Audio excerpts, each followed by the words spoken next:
first. It's the rules.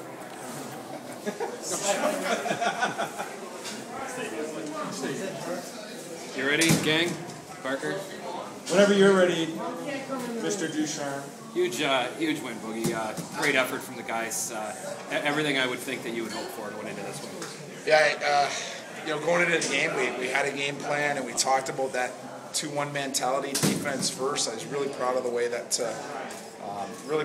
the guys paid attention to detail, and our goalie had to be our best player, and he was. I mean, he rose to the occasion there and made some huge saves, especially early. And we kept coming, even though they took it to us for large parts of the game. We answered from time to time. It was a great back and forth hockey game, and desperation and urgency and all those things we talk about. It was out there tonight.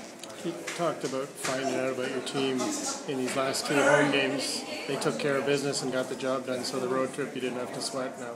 It's huge. I mean, going up, Saginaw's rolling over teams, and Sioux obviously being at home for the last game of the year, that would have been extremely tough. And you're right. I mean, our backs have been against the wall for a month now, and it's good signs in the future, things to come. Our young guys really persevered. They found a way to battle together against some teams that are better than us. Let's face it. So, kudos to those guys and what they've accomplished. Is this good prep going into the playoffs? Because you've basically been in a playoff mode, and you say for almost a month now. Absolutely. I think we should be playoff ready. I think it's going to be a great experience for our guys. By no means are we going into the playoffs thinking that it was great just to get here. I think now we readjust our goals and make sure that we play games like this. And give yourself the chance to win every night. And we'll see what happens. But I'm proud of each and every one of them. It's been a long journey to get to this point, 66 games, and these guys are turning into veterans slowly and doing the right thing. So it's nice. A little more about that, Boogie, if you would. This has got to be huge satisfaction for you and the rest of the coaching staff. Huge validation for all the hard work you put in on a night like tonight when the kids really needed a big win. Everybody came out.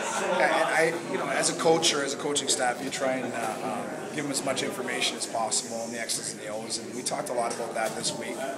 Tonight was more about where we've come as a team and what we've had to go through losing Coco and the injuries that we've had throughout the season, and the 8-game losing streaks and stuff like that. That's more what we talked about before the game. Then after with the puck drop, it was about urgency and compete and desperation. I was really proud of the way that everybody, Jordy Maletta, Stephen Ailons, we got performances throughout the whole lineup.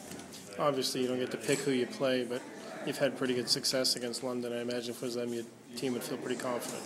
Yeah, at this point, I mean, London's got some of the best firepower. They didn't, we found a way to hold them tonight. You're not going to find a way to hold them like that for a 7-game series. You got to obviously score yourself. So, is it a good matchup? I don't know. If it's 1 or 2 versus 7 or 8, they're supposed to win. I think that whether it's Plymouth or London, we're going to worry about what we've done in the last 2 weeks. Is worry about ourselves and try and get our game complete.